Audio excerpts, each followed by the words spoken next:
अमरावती विधान परिषद निवडणुकीत महायुतीतील अंतर्गत नाराजीचे संकेत दिसू लागले आहेत। भाजपकडून प्रवीण पोटे पाटील यांना उमेदवारी जाहीर करून त्यांचा उमेदवारी अर्ज दाखल झाल्यानंतर आता शिवसेना नेते गोपीकिशन बाजोरिया यांनीही उमेदवारी अर्ज दाखल केला आहे। प्राप्त माहितीनुसार गोपीकिशन बाजोरिया यांनी अमरावती विधान परिषद निवडणुकीसाठी महायुतीकडून उमेदवारी मिळावी अशी इच्छा व्यक्त केली होती आणि पक्ष श्रेष्ठींकडे तिकिटाची मागणीही केली होती।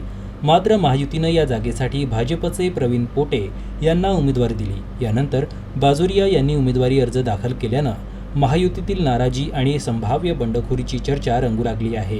त्यांच्या निवडणूक रिंगणात उतरण्यामुळे अमरावती विधान परिषद निवडणुकीचे राजकीय समीकरण अधिकच रंजक झाले आहे।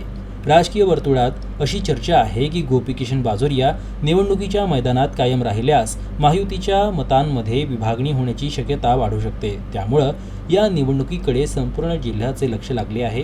सध्या भाजपचे प्रवीण पोटे, काँग्रेसचे हर्षजित देशमुख आणि शिवसेनेचे गोपीकिशन बाजोरिया हे उमेदवार मैदानात असल्यानं अमरावती विधान परिषद निवडणुकीतील सामना अधिकच चुरशीचा आणि उत्सुकतेचा बनला आहे।